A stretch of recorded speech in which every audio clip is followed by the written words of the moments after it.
चलिए अब सवाल नंबर 9 को करते हैं। देखिए 9 क्या कह रहा है कि क्या सभी प्राकृत संख्याएं पूर्ण संख्याएं भी हैं। तो हमें बताना है कि क्या सभी प्राकृत संख्याएं पूर्ण संख्याएं भी हैं या नहीं है। ओके, तो आइए हम लोग देखते हैं कि क्या सभी प्राकृत संख्याएं पूर्ण संख्याएं हैं या नहीं है। ओके, तो सबसे पहले समझिएगा प्राकृत संख्या। ओके, क्या समझेंगे बताइए? प्राकृत संख्या। ओके, तो जरा समझिएगा कि प्राकृत संख्या हम लोग किसको बोलते हैं बताइए? गिनती की संख्या को क्या बोलते हैं? प्राकृत संख्या। जो स्टार्ट होता है 1 से और कहाँ तक जाता है बताइए? अनंत तक। ओके, तो स्टार्ट कहाँ से होता है बताइए? 1, फिर बताइए 2 से कहाँ तक जाता है बताइए? अनंत तक। ओके, अब आइए समझते हैं हम लोग पूर्ण संख्या। क्या समझेंगे बताइए? पूर्ण संख्या। ओके, तो देखिए जब प्राकृत संख्या के समूह में, जब प्राकृत संख्या के बताइए समूह में हम जीरो को मिला देते हैं तो क्या बन जाता है बताइए? पूर्ण संख्या। ओके, अब जरा यहाँ समझिएगा। देखिए पूर्ण संख्या के समूह में प्राकृत संख्या समाहित है। कहने का मतलब क्या है कि पूर्ण संख्या के अंतर्गत सभी प्राकृत संख्याएं आती हैं।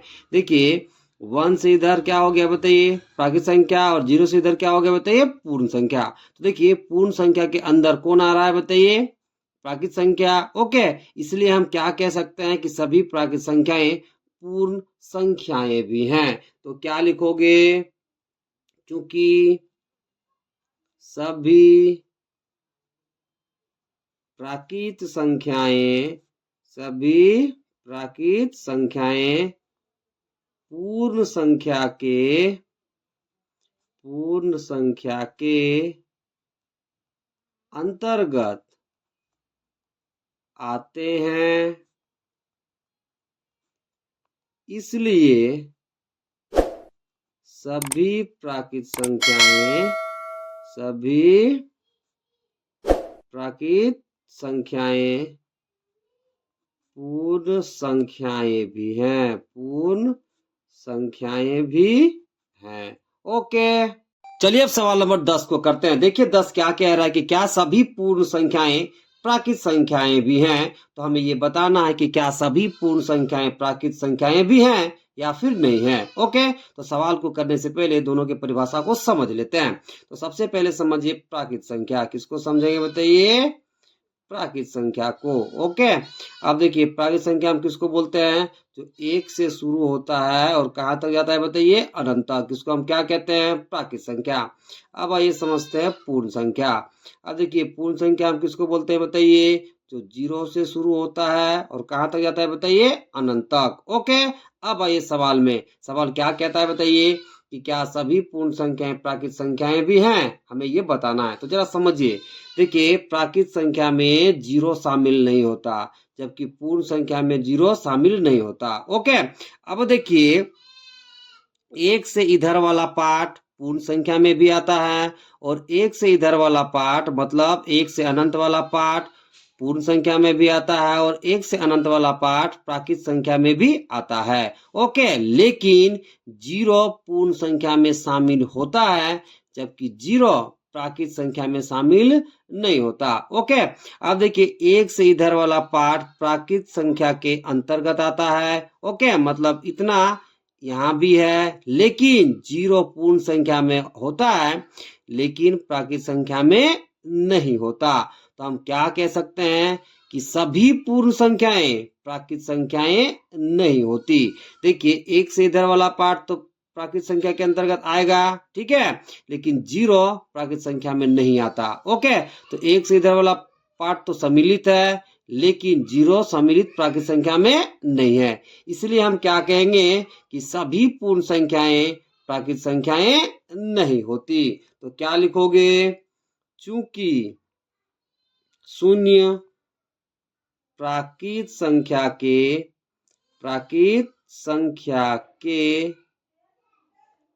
अंतर्गत नहीं आता है, इसलिए सभी पूर्ण संख्याएं प्राकृत संख्याएं, सभी पूर्ण संख्याएं प्राकृत संख्याएं नहीं होती है, नहीं होती है। ओके, देखिए यहां से इधर वाला पार्ट तो होता है लेकिन जीरो इसमें शामिल नहीं होता, इसलिए हम क्या कहेंगे कि सभी पूर्ण संख्याएं प्राकृत संख्याएं नहीं होती हैं। ओके, चलिए अब सवाल नंबर 11 करते हैं। देखिए 11 क्या कह रहा है कि वो कौन सी पूर्ण संख्या है जो प्राकृत संख्या नहीं है। तो चलिए हम लोग समझते हैं कि वो कौन सी पूर्ण संख्या है जो प्राकृत संख्या नहीं है। ओके, तो जरा समझिएगा। देखिए प्राकृत संख्या हम किसको कहते हैं बताइए? तो वैसी संख्या जो एक से शुरू होकर कहाँ तक जाता है बताइए? अनंत तक, उसे हम क्या कहते हैं? प्राकृत संख्या। अब भाई हम लोग समझते हैं पूर्ण संख्या को। तो पूर्ण संख्या हम किसको कहते हैं बताइए? जो जीरो से शुरू होकर कहाँ तक जाता है बताइए? अनंत तक। ओके, अब जरा समझिए कि कौन सी पूर्ण संख्या है जो प्राकृत संख्या नहीं है। ओके, देखिए एक से इधर वाला पार्ट प्राकृत संख्या के अंतर्गत आता है, लेकिन जीरो जो पूर्ण संख्या के अंतर्गत आता है वो प्राकृत संख्या के अंतर्गत नहीं आता। ओके, तो जीरो वो पूर्ण संख्या है जो प्राकृत संख्या नहीं है। ओके, तो क्या लिखोगे? शून्य ही वह पूर्ण संख्या है, पूर्ण संख्या है जो प्राकृत संख्या नहीं है, जो प्राकृत संख्या नहीं है। ओके, चलिए अब सवाल नंबर 12 करते हैं। देखिए 12 क्या कह रहा है कि निम्नलिखित कथनों में प्रत्येक के लिए हाँ या नहीं लिखिए। ओके, जो भी कथन दिया गया है उसके लिए हमें हाँ या नहीं लिखना है। तो चलिए सवाल नंबर 12 का पहला को करते हैं। तो देखिए पहला सवाल क्या कह रहा है कि सबसे छोटी पूर्ण संख्या जीरो है। ओके, तो जरा समझ लीजिए पूर्ण संख्या, फिर क्वेश्चन को करते हैं। तो देखिए पूर्ण संख्या स्टार्ट कहाँ से होता है बताइए? जीरो से। कहां तक जाता है बताइए? तो अनंत तक। ओके, देखिए पूर्ण संख्या शुरू कहां से होता है बताइए? जीरो से। और कहां तक जाता है बताइए? अनंत तक। तो आप ही बताइए कि सबसे छोटी पूर्ण संख्या कितनी होती है? जीरो। कितना होता है बताइए? जीरो। और क्वेश्चन में क्या कह रहा है बताइए? कि सबसे छोटी पूर्ण संख्या जीरो है। तो उत्तर क्या हो जाएगा? हाँ। तो क्या लिख दोगे? हाँ, सबसे छोटी, सबसे छोटी पूर्ण संख्या जीरो है। ओके, चलिए अब 12 का दूसरा करते हैं। देखिए दूसरा सवाल क्या कह रहा है कि सबसे छोटी पूर्ण संख्या एक है। तो हमें बताना है कि क्या सबसे छोटी पूर्ण संख्या एक है या फिर नहीं है। तो जरा समझिए पूर्ण संख्या स्टार्ट कहां से होता है बताइए? जीरो से। कहां तक जाता है बताइए? अनंत तक। ओके, तो देखिए सबसे छोटी पूर्ण संख्या कितनी होती है बताइए? जीरो। कितनी होती है? जीरो। जबकि सवाल में क्या कह रहा है कि सबसे छोटी पूर्ण संख्या एक है। तो उत्तर क्या हो जाएगा? नहीं। तो क्या लिखोगे? सबसे छोटी, सबसे छोटी पूर्ण संख्या, पूर्ण संख्या एक नहीं है। ओके, या फिर आप इस तरह से भी लिख सकते हो, नहीं, सबसे छोटी, सबसे छोटी पूर्ण संख्या एक नहीं है। ओके, चलिए अब सवाल नंबर तीसरा करते हैं। देखिए तीसरा क्या कह रहा है कि सभी पूर्ण संख्याएं प्राकृत संख्याएं हैं। तो हमें बताना है हाँ या नहीं में कि क्या सभी पूर्ण संख्याएं प्राकृत संख्याएं हैं। ओके, तो जरा समझिएगा प्राकृत संख्या और पूर्ण संख्या, फिर सवाल को करते हैं। देखिए प्राकृत संख्या स्टार्ट कहां से होता है बताइए? एक से। कहां तक जाता है बताइए? अनंत तक। पूर्ण संख्या स्टार्ट कहां से होता है बताइए? जीरो से। और कहां तक जाता है बताइए? तो ये भी अनंत तक। ओके, तो देखिए यहाँ पे जरा समझिए। देखिए पूर्ण संख्या में जीरो सम्मिलित होता है, जबकि प्राकृत संख्या में जीरो सम्मिलित नहीं होता है। तो क्या सभी पूर्ण संख्या प्राकृत संख्याएं होगी? तो नहीं होगी। देखिए एक से इधर वाला पार्ट पूर्ण संख्या में भी आता है और एक से इधर वाला पार्ट प्राकृत संख्या में भी आता है, लेकिन जीरो पूर्ण संख्या के अंतर्गत आता है, जबकि जीरो प्राकृत संख्या के अंतर्गत नहीं आता। ओके, तो उत्तर क्या लिखोगे? नहीं, सभी पूर्ण संख्याएं, सभी पूर्ण संख्याएं प्राकृत संख्याएं, प्राकृत संख्याएं नहीं है। ओके, चलिए अब सवाल नंबर 4 को करते हैं। देखिए 4 क्या कह रहा है कि सभी प्राकृत संख्याएं पूर्ण संख्याएं। तो हमें हाँ या नहीं में बताना है कि क्या सभी प्राकृत संख्याएं पूर्ण संख्याएं। ओके, तो चलिए पहले प्राकृत संख्या और पूर्ण संख्या की परिभाषा को समझ लेते हैं, फिर सवाल को करते हैं। तो जरा समझिएगा। देखिए प्राकृत संख्या स्टार्ट कहाँ से होता है बताइए? 1 से। और कहाँ तक जाता है बताइए? अनंत तक। पूर्ण संख्या स्टार्ट कहाँ से होता है बताइए? 0 से। और कहाँ तक जाता है बताइए? अनंत तक। ओके, तो देखिए 1 से इधर वाला पार्ट पूर्ण संख्या में शामिल है। ओके, मतलब जितने भी प्राकृत संख्या है वो पूर्ण संख्या में क्या है बताइए? शामिल है। ओके, यानी कि सभी प्राकृत संख्याएं पूर्ण संख्या के अंतर्गत आता है। इसलिए हम क्या कहेंगे कि हाँ, सभी प्राकृत संख्याएं पूर्ण संख्याएं हैं। ओके, तो क्या लिखोगे? चूंकि सभी प्राकृत संख्याएं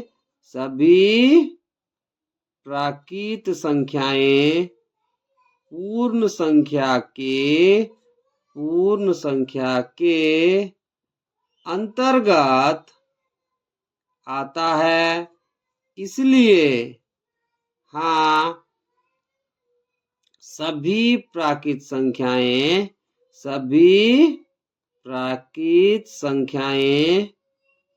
पूर्ण संख्याएं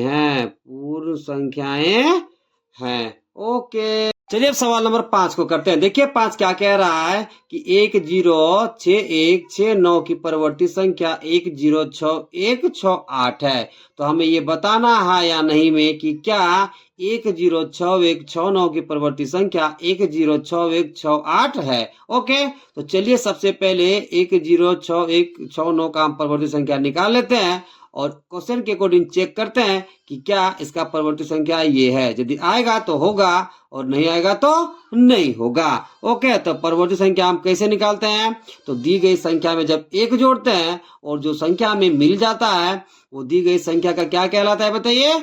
परवर्ती संख्या। ओके, तो देखिए कितना दिया है बताइए संख्या क्वेश्चन में? तो 106169। इसका चलिए हम क्या निकालते हैं बताइए? परवर्ती संख्या। ओके, तो इसमें आप कितना जोड़ दोगे बताइए? तो 1 जोड़ दोगे। ओके, तो देखिए जब आप 1 जोड़ दोगे तो कितना मिलेगा? 9 और 1 जोड़ोगे तो कितना हो जाएगा बताइए? 10। 10 का कितना हो गया? 0। तो 6 1 कितना हो जाएगा बताइए? 7। फिर कितना है बताइए? 1 फिर 6 फिर 0 फिर 1। ओके, तो जरा देखिए इसका परवर्ती कितना आ रहा है बताइए? 106169 का परवर्ती कितना आ रहा है बताइए? तो 106170। ओके, जबकि क्वेश्चन में क्या कह रहा है कि इसका परवर्ती संख्या कितना होगा? तो 106168 होगा। ओके, तो क्वेश्चन क्या कह रहा है बताइए? गलत कह रहा है। तो अब उत्तर में क्या लिखोगे? नहीं, 106169 की परवर्ती संख्या 10, ठीक है, 6168 नहीं है। ओके, चलिए अब सवाल नंबर 6 को करते हैं। देखिए 6 क्या कह रहा है कि 1 लाख की पूर्ववर्ती संख्या 99,999 है। ओके, तो जवाब में हमें हाँ या नहीं में बताना है कि क्या 1 लाख की पूर्ववर्ती संख्या 99,999 है। ओके, तो चलिए सबसे पहले 1 लाख की पूर्ववर्ती संख्या निकाल लेते हैं, फिर क्वेश्चन के अकॉर्डिंग चेक करते हैं। ओके, तो सबसे पहले आप क्या निकालोगे बताइए? 1 लाख की पूर्ववर्ती संख्या। क्या निकालोगे बताइए? पूर्ववर्ती संख्या। तो पूर्व संख्या हम कैसे निकालते हैं बताइए? तो दी गई संख्या में हम 1 घटा देते हैं और जो संख्या हमें मिलता है वो दी गई संख्या का क्या कहलाता है? पूर्ववर्ती संख्या। तो 1 लाख में आप कितना माइनस करोगे बताइए? तो 1। ओके, अब देखिए 0 में से 1 नहीं घटेगा तो आप क्या करोगे? यहाँ से 1 उधार लोगे तो यहाँ कितना हो जाएगा? 10। फिर इससे उधार लोगे तो यहाँ कितना हो जाएगा? 10। फिर इससे 1 उधार लोगे तो यहाँ कितना हो जाएगा? 10। फिर इससे 1 उधार लोगे तो कितना हो जाएगा? 10। फिर एक इससे उधार लोगे तो कितना हो जाएगा? 10। ओके, अब 10 में से 1 जाएगा तो कितना बचेगा बताइए? 9। यहाँ कितना बचेगा? 9। यहाँ कितना बचेगा? 9। यहाँ कितना बचेगा? 9। यहाँ कितना बचेगा बताइए? 9। तो कितना आ गया बताइए? 99,999। यानी कि 1 लाख की पूर्ववर्ती संख्या कितना निकल गया बताइए? तो 99,999। और क्वेश्चन में क्या कह रहा है बताइए? कि 1 लाख की पूर्ववर्ती संख्या 99,999 है, यानी क्वेश्चन सही कह रहा है। तो आप क्या लिखोगे? हाँ, 1 लाख की पूर्ववर्ती संख्या 99,999 है। ओके, चलिए अब सवाल नंबर 7 को करते हैं। देखिए 7 क्या कह रहा है कि दो क्रमिक पूर्ण संख्याओं का अंतर शून्य है। तो हमें उत्तर में बताना है हाँ या नहीं कि क्या दो क्रमिक पूर्ण संख्याओं का अंतर शून्य है या फिर नहीं है। ओके, तो जरा पूर्ण संख्या को समझ लीजिएगा। देखिए पूर्ण संख्या हम किसे कहते हैं बताइए, तो जो संख्या 0 से शुरू होकर के कहां तक जाता है बताइए, अनंत तक, उसे हम क्या कहते हैं बताइए, पूर्ण संख्या। आप क्रमिक का मतलब क्या होता है बताइए, लगातार। तो चलिए हम लोग दो क्रमिक पूर्ण संख्या अंतर लेते हैं और देखते हैं कि क्या 0 आता है या फिर नहीं आता। अब देखिए अंतर आप कैसे लोगे, तो दो क्रमिक पूर्ण संख्याओं में से आप बड़ा में से छोटा को घटा दोगे। तो देखिए जब एक में से आप 0 को घटाओगे तब वो कितना मिलेगा बताइए, 1। ओके, अब 1 और 2 में लेते हैं, मतलब दो लगातार पूर्ण संख्या हो गया, 1 और 2। अब देखिए बड़ा में से जब आप छोटा घटाओगे तो कितना मिलेगा, 1। अब देखिए 2 और 3 में ले लेते हैं, दो क्रमिक पूर्ण संख्या, ठीक है, और इसका अंतर निकालते हैं। तो अंतर कैसे निकालते हैं, बड़ा में से छोटा को घटा दोगे।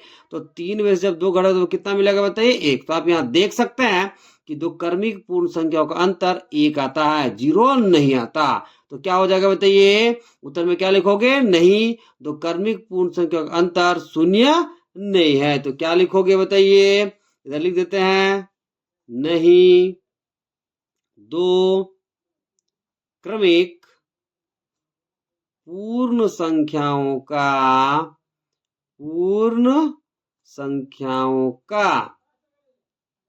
अंतर शून्य नहीं है। ओके, चलिए सवाल नंबर 8 को करते हैं। देखिए सवाल क्या कह रहा है कि पूर्ण संख्या 1 का कोई पूर्ववर्ती नहीं है। तो हम लोग देखते हैं कि दिया गया कथन हाँ होता है या फिर नहीं होता है। तो सबसे पहले आप क्या करोगे, पूर्ण संख्या 1 का पूर्ववर्ती संख्या निकाल लोगे। तो चलिए सबसे पहले निकालते हैं।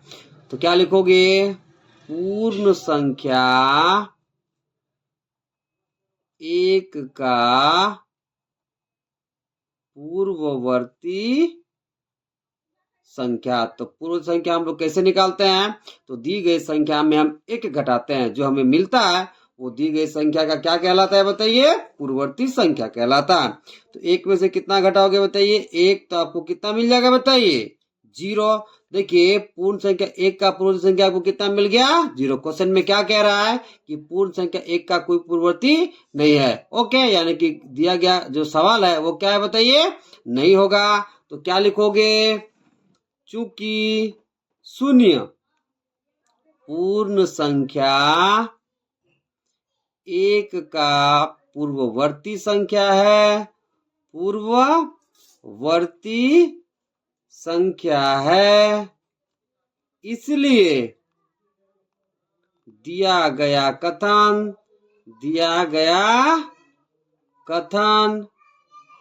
नहीं होगा। ओके, चलिए अब सवाल नंबर 9 को करते हैं। देखिए 9 क्या कह रहा है कि प्राकृत संख्या 1 का पूर्ववर्ती 0 है। ओके, तो हम लोग चेक करते हैं कि दिया गया कथन हाँ होगा या फिर नहीं होगा। ओके, तो सबसे पहले आप क्या करोगे, प्राकृत संख्या 1 का पूर्ववर्ती निकालोगे। उससे पहले जरा प्राकृत संख्या को समझ लेते हैं। तो देखिए प्राकृत संख्या हम लोग किसे कहते हैं बताइए, तो जो संख्या 1 से शुरू होकर के कहां तक जाता है बताइए, अनंत तक, उसे हम क्या कहते हैं बताइए, प्राकृत संख्या। ओके, अब चलिए हम लोग 1 का पूर्ववर्ती संख्या निकालते हैं। तो देखिए 1 का जब आप निकालोगे, 1 का पूर्ववर्ती संख्या, ठीक है, तो पूर्व संख्या हम लोग कैसे निकालते हैं, तो दी गई संख्या हम 1 घटाते हैं, जो हमें मिलता है वो दी गई संख्या क्या कहलाता है, पूर्ववर्ती संख्या। तो जब आप 1 में से 1 माइनस करोगे तो आपको कितना मिल जाएगा बताइए, 0। ओके, अब देखिए 1 का पूर्ववर्ती संख्या कितना आ गया बताइए, 0। लेकिन यह जरा समझिए, क्या प्राकृत संख्या में 1 के पहले 0 आता है, नहीं आता, यानी कि प्राकृत संख्या में 0 सम्मिलित नहीं होता है। ओके, तो देखिए इसलिए हम क्या कहेंगे कि प्राकृत संख्या 1 का पूर्ववर्ती 0 नहीं है। ओके, तो क्या लिखोगे, चूंकि, ठीक है, प्राकृत संख्या 1 का पूर्ववर्ती 0 नहीं है, इसलिए दिया गया कथन नहीं होगा। ओके।